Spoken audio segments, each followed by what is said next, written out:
வணக்கத்தையும் அன்பின் வாழ்த்துக்களையும் தெரிவித்துக் கொள்கிறேன். தாகம் அனைவருக்கும் உண்டாகக்கூடிய ஒரு வார்த்தைகள் ஒன்றுதான். நம் உடல் சரீரத்தில் அநேக வேலைகள் செலுத்திலும் சரி, நம்ம அநேக வேலைகள் செய்யும் போதும் சரி, நம்முடைய தாகம் அநேக தாகமாக இருக்கிறது. அதை காட்டிலும் நம்ம இயேசு சொல்கிறார், இந்த சிலுவையில வந்து அவர் அறையும் போது அவர்களை கைகளை நீட்டி எடுத்துக்கோங்க, என் காலை எடுத்துக்கோங்கன்னு யாரும் கை நீட்ட மாட்டோம். நம்மளுடைய சரீரத்தையே யாரும் கொடுக்க மாட்டோம். அதே போல நம்மளுடைய குடும்பத்துல நம்ம மனைவியும் சரி, பிள்ளைகளுக்கும் சரி, ஏதாவது ஒன்றுனா உயிரே கொடுப்போம்னு சொல்லுவோம், ஆனா உயிரை கொடுக்க மாட்டோம். அதை காட்டிலும் ஒரு பிரெட்டு கொடுக்கணும்னா கூட, பிரெட்டு கொடுக்க போனாலும் ஐயோ அவன் உடம்புல பிரெட் இருக்கு, அது போய் கொடுத்துடலாமா அப்படின்னு.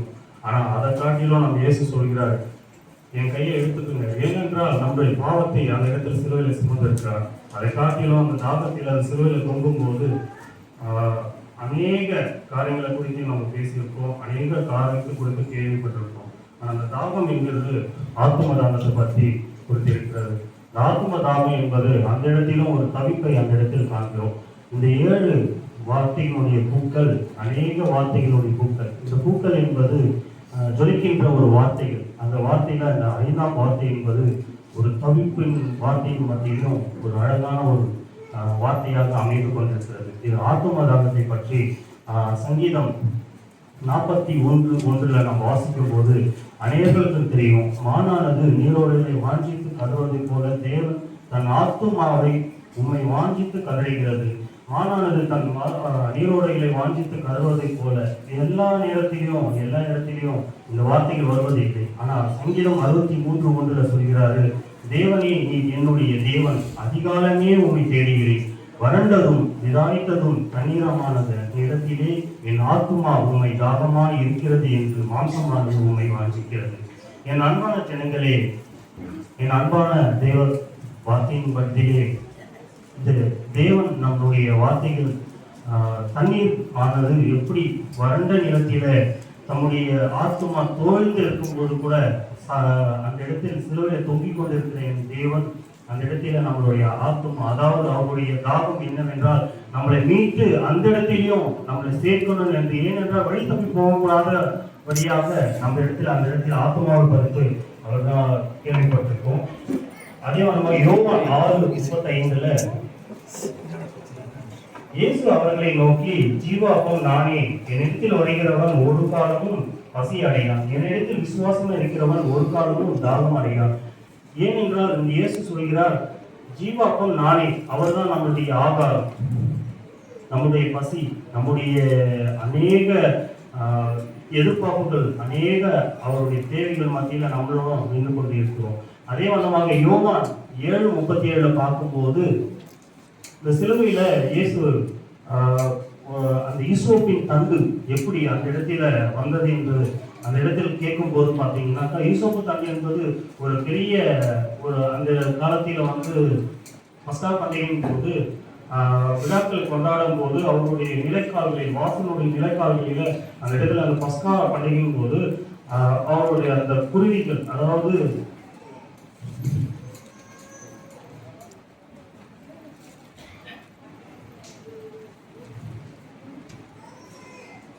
யாத்திராகும் 12ஆம் அதிகாரம் 22ஆம் வசனம். யூசோப்பு கொழுந்துகளின் கொத்துகளை எடுத்து கிண்ணத்தில் துவைத்து ரத்தத்தில் தேய்த்து அதில் இருக்க அந்த ரத்தத்தை வாசல் நிலைக்கால்களின் மேற்பூசுகளில் வாசலின் நிலைகளிலும் 2லும் தெளியுங்கள், விடியற்காலங்களில் வரைக்கும் தெரியுங்கள், விடியற்காலம் வரைக்கும் உங்களில் ஒருவரும் வீட்டு வாசலில் விட்டு புறப்பட வேண்டாம். ஏனென்றால் அந்த இடத்தில் வந்து பார்த்தீங்கன்னா அந்த விழாக்களின் போது அந்த தங்கு ரொம்ப ஆச்சரியத்தக்கதான அந்த தங்கு. ஏனென்றால் சிலுவையின் போது அநேக பாடுகளையும் அநேக கஷ்டங்களையும் கொண்டு போகும்போது அந்த கொல்கதா மலையின் மேல அவர் இயேசு கொண்டு போய் நிறுத்தி அந்த சிலுவையில் அறையும் போது அவர் தாகமா இருக்கிறேன் என்று 2 முறை சொல்கிறார். அந்த தாகமா இருக்கிறேன் என்பதற்கு நம்முடைய வெளிப்படுத்துதல் சங்கீதம் வெளிப்படுத்துதல் 21:5 வாசிக்கும் போது யாராவது வாசிக்கணும். வெளிப்படுத்துதல் 21:5.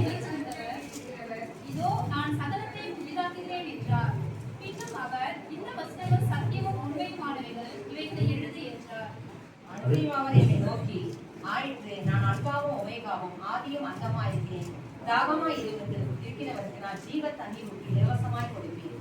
ஆமா, இந்த இடத்தில் நம்ம கேட்கும் போது பாத்தீங்கன்னா சிங்காசனத்தின் மேல் வீட்டிருக்கிறவர், சிங்காசனத்தின் மேல் வீட்டிருக்கிறவர் என்றால் சிலுவையில் அநேக காரியங்கள் மத்தியில நம்மளுடைய பாடுகளையும் சஞ்சலங்களையும் சபிப்புகளையும் நம்மளுடைய பாவங்கள் அநேக கஷ்டங்களையும் அந்த இடத்துல வந்து நமக்காக சிலுவையில தொங்கிக் கொண்டிருக்கும் போது அதுல சொல்கிறார், புதிதாக்கப்படுகிற நம்முடைய ஆத்மாவை புதிதாக்குவதற்காக அந்த இடத்தில் சிலுவையில தொங்கிக் கொண்டிருக்கிறார்.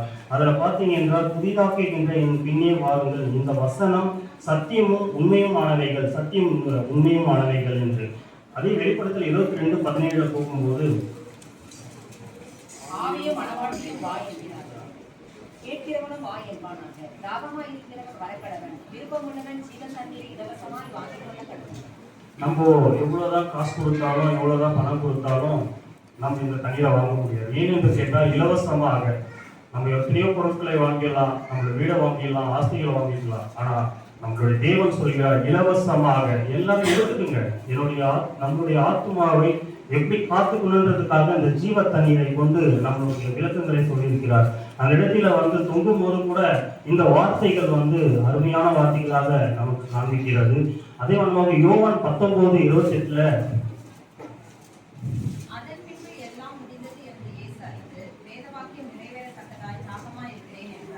மீண்டும் சொல்கிறார், நான் தாகமா இருக்கிறேன், எனக்கு தண்ணீர் கொடுங்க என்று. ஏன் என்றால், நான் தாகமா இருக்கும்போது, நம்மள தாகம் என்கின்ற போது நம்முடைய ஆத்மாவை மாத்திரம்தான் அவர் கேட்கிறார். நம்முடைய ஆத்மாவை பரிசுத்தப்படுத்தி வைத்துக் கொள்ள வேண்டும், நம்முடைய ஆத்மாவை தெளிவுபடுத்திக் கொள்ள வேண்டும், நம்முடைய ஆத்மாவை வந்து அவருக்கு நேராக எப்போதும் பரிசுத்தமாக காண்பிக்க வேண்டும். அதே நம்ம சங்கீதம் 29:21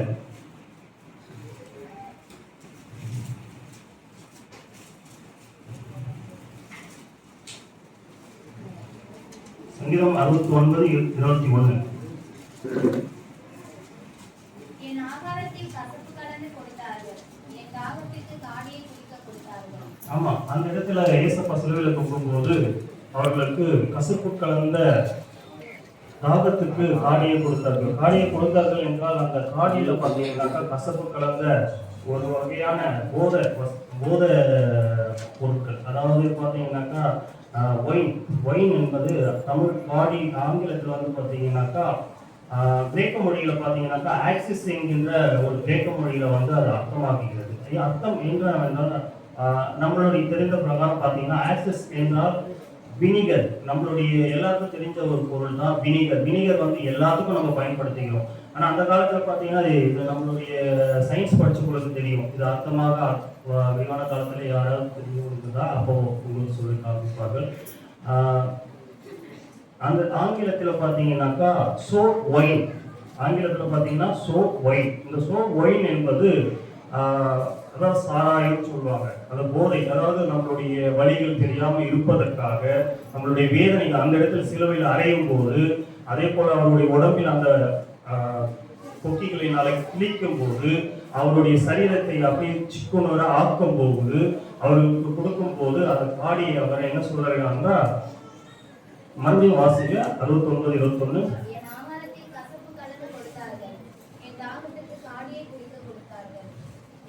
மத்தேயு 27:34.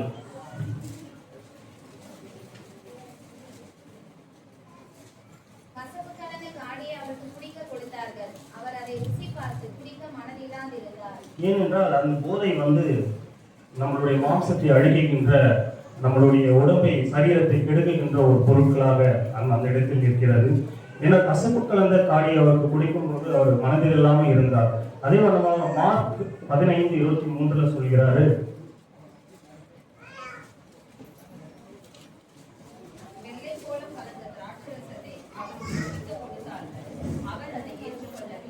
வெள்ளைக்கோளம். ஏனென்று சொன்னால் திரும்பியும் அவன் வந்து மறுபடியும் கொடுக்குறாங்க. அப்பவும் சொல்ற அந்த திராட்சை ரசம், அதாவது திராட்சை ரசம் நம்ம பானம் பண்ணும் போது, அது புதிதாக்கும் போது பானம் பண்ணலாம். ஆனா அதே திராட்சை ரசத்தை நம்மளுடைய பதிக்கு வைத்து அதை பதப்படுத்தி அதை இது கொடுக்கும் போது பார்த்தீங்கன்னாக்கா அந்த தண்ணி, அதாவது இந்த திராட்சை ரசம் வந்து பார்த்தீங்கன்னாக்கா போதையாக மாறுகிறது. இந்த திராட்சை ரசம் வந்து பார்த்தீங்கன்னா போதையாக மாறுகிறது. அப்போது பார்த்தீங்கன்னாக்கா திருப்பியும் அவர் மனதில் இல்லாமல் இருந்து எனக்கு இந்த தண்ணீர் வேண்டாம், எனக்கு கொடுக்காதீர்கள் என்று சொல்கிறார்கள். அதே 1 பேதுரு 2ஆம் அதிகாரம் 3ஆம் வசனத்தில் 23ஆம் வசனத்தில் சொல்கிறாரு,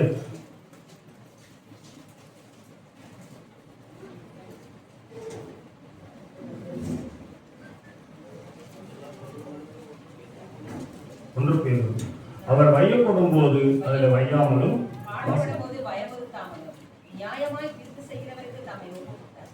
ஏனென்று சொன்னால் நம்ம பிதாவானவர் நம்மளை ரட்சிக்கிறதுக்காக அவர் மேலிருந்து நமக்காக இந்த இடத்தில் அனுப்பி நம்மளுடைய பாடுகளையும் நம்மளுடைய சஞ்சலங்களையும், அதாவது நம்மளுடைய அநேக பாவங்கள் அநேக குறைகள், ஆனால் நம்ம இன்னும் செஞ்சு கொண்டு தான் இருக்கிறோம், இன்னும் நம்மளுடைய பாவத்துக்கு அடிமையாகி கொண்டே தான் இருக்கிறோம், இன்னும் நம்ம அடிமை கொண்டு போய்கொண்டே தான் இருக்கிறோம். ஏனென்றால் நம்முடைய ஆத்மாவை பரிசுத்தப்படுத்துவதே இல்லை. ஏனென்று சொல்கிறேன் என்றால் அநேக காரியங்களில நம்மளை தூய்மைப்படுத்திக் கொள்ளவில்லை. நம்மளுடைய அநேக ஆத்மாவை இப்பவும் பாவத்துக்குள்ளாக தான் நடத்தி கொண்டு இருக்கிறோம். நம்மளே யோசித்துக் கொண்டு இருப்போம். யாத்திராகம் 12:22 வாசிக்கும் போது,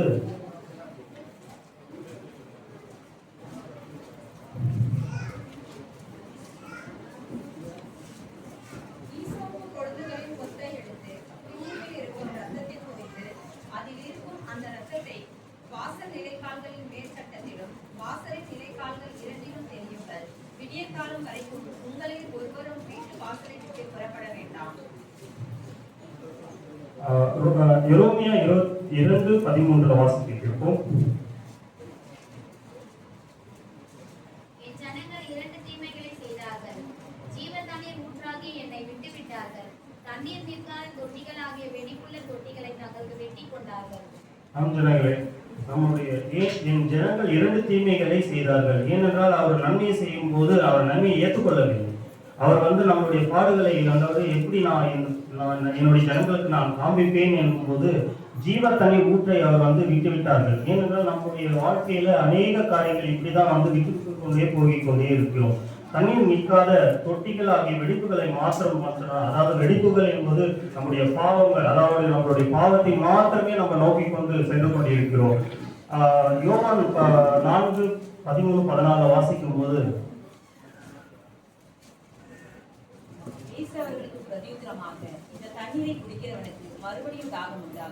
ஏனென்றால் நம்மளுடைய பாவங்கள் செய்யும் போது பார்த்தீங்கன்னாக்கா திரும்ப நம்ம பாவம் செய்யும் போது தாகம் ஒன்று உண்டாகி கொண்டேதான் இருக்கும். நம்ம அந்த பாவத்தை செய்யும் போது அந்த பாவத்தை மட்டும்தான் நம்ம எண்ணிக்கொண்டே இருப்போம். திரும்ப நம்ம போயிட்டா இல்லை நம்ம விட்டுடலாம், இதுக்கு மேல நம்ம தொடக்கூடாது என்று நம்ம எண்ணுவோம். ஆனாலும் அதை தொட மாட்டோம். திருப்பி போயிட்டு அந்த இடத்துல மாத்திரம் தான் நம்ம நின்று கொண்டு இருப்போம்.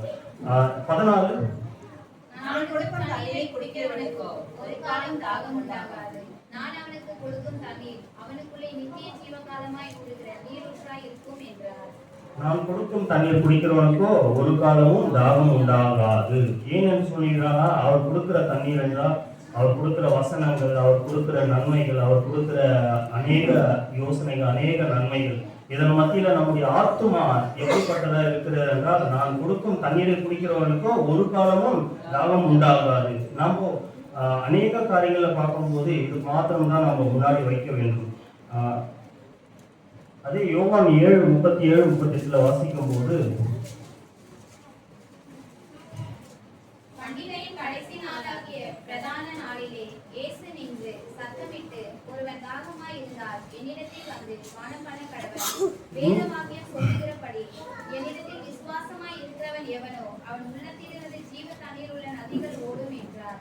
நம்ம பண்டிகை நாளைகள் என்றால் நம்மளுடைய பண்டிகையில பார்த்தீங்கன்னா அநேக வஸ்திரங்களையும் அநேக நம்மளுடைய நிலைப்பாடுகளை மாத்திரம் தான் அந்த இடத்துல காண்பிப்போம். ஏன்னு கேட்டீங்கன்னா நம்மளுடைய ஆத்மா மற்றவங்களை காட்டிலும் நம்ம தான் மேலே இருக்கணும்னு நம்ம எண்ணுவோம். ஆனா அந்த இடத்துல பண்டிகை நாட்களில கடைசி நாளாகிய அந்த நாளில இயேசு நின்று சத்தமா கூற, ஏசப்பா, நான் ஏன்னு கேட்டீங்கன்னாக்கா அந்த இடத்துல நின்று தாகமா இருக்கிறேன், நீங்க என்னிடத்தில் வாங்க, பானம் பண்ணுங்க. ஏன்னு கேட்டீங்கன்னா அநேக பாவங்களை விட்டுட்டு என்னிடத்தில் வாங்க, உங்களுடைய ஆத்மாவை அதுல ஆதாயப்படுத்தி கொண்டு என்னிடத்தில் வாங்க, நான் உங்களை சுத்திகரிக்கிறேன் என்று சொல்கிறார். அத ஏசாயா 55:1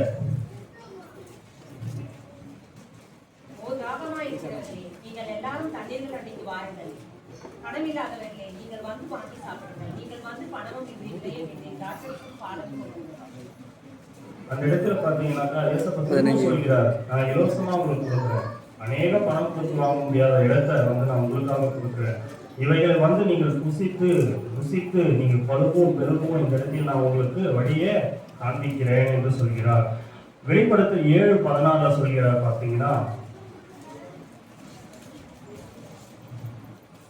சிங்காசனத்தின் மத்தியில் இருக்கிற ஆட்டிக்குட்டி ஆனவரே, இவர்களை மேய்த்து இவர்களை ஜீவ தண்ணீருடன் ஊற்றுகள் அடைத்து நடத்துவார். தேவன் தாமே இவர்களை கண்டிப்பாக இவர்கள் இனி பசி அடைவதும் இல்லை, இனி தாகம் அடைவதும் இல்லை. 16 நல்லா வாசிங்க. இவர்கள் இனி பசி அடைவதும் இல்லை, இனி தாகம் அடைவதும் இல்லை. வெயிலாகவும் உஷ்ணமாகவும் இவர்களை படுவதும் இல்லை. ஆமாங்க, இயேசு இந்த இடத்துல நல்ல அற்புதமாகவும் அழகாகவும் சொல்லியிருக்கார் பாருங்க. இவர்கள் இனி பசி அடைவதும் இல்லை, இனி தாகம் அடைவதும் இல்லை. ஏனென்றால் அவர் இடத்துல வந்துட்ட போது நமக்கு பசியும் இருக்காது, அந்த இடத்துல நமக்கு தாகமும் இருக்காது. ஆனா அந்த இடத்துல வந்து கோரமான நேரத்திலையும் கூட சிலுவையில் தொங்கும் போது நம்ம இயேசு சொல்கிறார் வந்து எனக்கு தாகமா இருக்கிறது. அந்த இடத்துல தவிக்கும் போது எவ்வளவு ஒரு தவிப்பு, அந்த தவிப்பிலையும் வந்துட்டு நம்மளுடைய ஆத்மாவை குறித்து இந்த இடத்துல எப்படி ஒரு அற்புதமாக இந்த இடத்தில் காண்பிக்கிறார் என்றால், அவர் இனி இவர்கள் பசி அடைவதும் இல்லை, இனி தாகம் அடைவதும் இல்லை. இவர்கள் வெயிலாவது உஷ்ணமாவது நம்மளுடைய பிள்ளைகளாக அவருடைய பிள்ளையாக நம்ம வரும்போது, அவருடைய மகனாக வரும்போது, அவருடைய மகளாக வரும்போது நாம் எப்படி இருக்க வேண்டும் என்றால், அவருடைய நம்ம வந்து கண்மணி போல பாதுகாத்து நம்மளுடைய எல்லா எண்ணங்களையும் எல்லா கஷ்டத்தையும் எல்லா கண்ணீர்களையும் அந்த இடத்துல வந்து கை கோர்த்து சேர்த்து அந்த இடத்தில் நிறுத்தி வைத்துக் கொண்டிருக்கிறார். ஏனென்றால் உஷ்ணம் என்றால் ரொம்ப புழுக்கமான ரொம்ப நம்மளுடைய கொடுமைத்தனமான அந்த நேரத்திலேயும் கூட கர்த்தர் நம்மளை பாதுகாக்கிறார், நம்மளுடைய வழிகளை அந்த இடத்தில் செயல்படுத்துகிறார். 17 வந்து சிங்காசனத்தில் மத்தியில் இருக்கிற ஆட்டுக்குட்டியானவரே இவர்களை மேய்த்து, அவர் என்ன சொல்கிறார், சிங்காசனத்தின் மேல் வீட்டிருக்கிறவர், சிங்காசனத்தின் மேல் வீட்டிருக்கிறவர் இவர்கள் மத்தியில ஆட்டுக்குட்டியானவர் இவர்களை மேய்த்து. ஒரு ஆட்டு மந்தையை எப்படி ஒரு ஆள் மேய்க்கிறாரோ அதை மேய்த்து நல்வழியில படுத்தி அதை சீராகவும் சபையாகவும் வழி நடத்துகிறாரோ, அது போல நம்மளையும் வழி நடத்தி ஜீவ தண்ணீர் உள்ள ஊற்றுக்கள் அண்டையில் நம்மளை நடத்துகிறார். ஏனென்றால் நம்முடைய பிள்ளைகளை நாம் எப்படி வளர்க்கிறோம் என்று இதன் மத்தியில் இருந்து நாமும் நம்மளுடைய ஆத்மாவை வந்து பாதுகாத்துக் கொள்வோம். ஏன் என்று சொல்கிறார், நம்மளுடைய பிள்ளைகளையும் சரி அநேக வழி தப்பி கொண்டு போய் கொண்டிருக்கிறார்கள். போதை அநேக காரியங்களுக்கு அடிமையாகி கொண்டு போகிறார்கள். ஏனென்று சொன்னால் தேவனுடைய வார்த்தைகள் இப்படிப்பட்ட வார்த்தைகள் மத்தியில் இருக்கும் போது பல கசப்புகளும் பல இன்னல்கள் மத்தியிலும் கடந்து கொண்டு சென்று கொண்டேதான் இருக்கிறது. ஏனென்று சொன்னால் நம்மளுடைய பிள்ளைகளையும் சரி நாமும் சரி அவருக்கு நேராக நம்ம ஆயத்தப்படுத்திக் கொள்வோம்.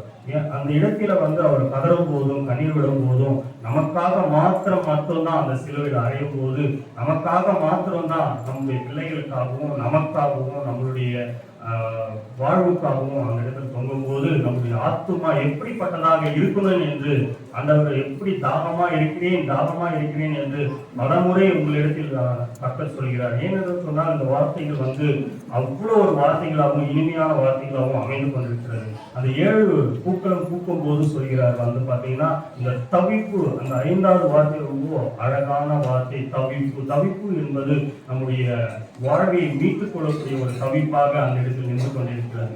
நாமும் வந்து நம்மளுடைய பிள்ளைகளையும் சரி நாமும் சரி நம்முடைய கூட இருக்கிற ஜனங்களையும் சரி நல்வழிப்படுத்துவோம். நம்மளுடைய வாழ்வினில நம்மளுடைய ஆத்மா வந்து எப்போதும் அவருக்கு நேராகவும் அவருக்காக மட்டும் எப்போதும் நின்று இருக்கிற ஒரு வார்த்தைகளாக அமைய வேண்டும் என்று எப்போதும் நமக்காக அவர் நம்மளோட கூடவே இருக்கிறார் என்று நாம் அறிவோம். அது மாத்திரமல்ல,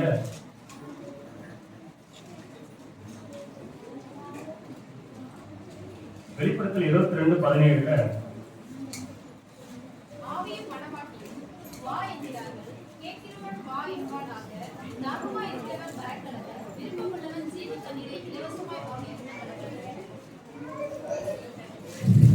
ஆவியானவர் மனவாட்டியாக வா என்கிறார். என்னென்று சொல்கிறார், தாகமா இருக்கிறவன் வரணும் விருப்பம் இருந்தால். ஏன் சொன்னால் பாவங்கள் அநேகம் பெருகி கொண்டேதான் போய்கொண்டிருக்கிறது. இந்த பாவத்தை இந்த வசனத்தின் மத்தியில ஏன்னு சொன்னால் இந்த வசனங்கள் வந்து பல காலத்துல பல வழிகளில பேசிக்கொண்டேதான் இருக்கிறது. நம் இடத்தில் ஆவியானவர் மனவாட்டியும் வா என்கிறார். ஏன் என்று சொன்னால் பார்த்தீங்கன்னா தாகமா இருக்கிறவன் என்னிடத்தில் வரக்கடவான், ஜீவ தண்ணீர் இலவசமாய் ஏசப்பா என்னன்னு சொல்றாரு, திரும்பவும் நமக்கு இலவசமாக கொடுக்கிறார். ஏன்னா அந்த இடத்தில் இலவசமாய் கொடுக்கும் போது நம்ம எத்தனையோ இலவசத்தை நம்பி போய் கொண்டுதான் இருக்கிறோம். அந்த இலவசம் நம்பி போகும்போது இந்த இயேசு நமக்காக நம்முடைய கர்த்தராகிய ஜீவ தண்ணீரான நம்மளுடைய கடவுள் இந்த இடத்தில் சிலுவையில் தொங்கும் போது இப்பவும் அழகான வார்த்தைகள் மத்திய இலவசமாக என்று திரும்ப நமக்கு இந்த வார்த்தைகளை சொல்லிக்கொண்டேதான் இருக்கிறார். இந்த ஜீவ தண்ணீரை இலவசமாய் நாமும் பெற்றுக்கொள்வோம், நம் குடும்பத்துக்காகவும் நம்முடைய பிள்ளைகளுக்காகவும் பெற்றுக்கொள்வோம். இயேசு தாமே இந்த வசனங்களை ஆசீர்வதிப்பாராக. ஆமென்.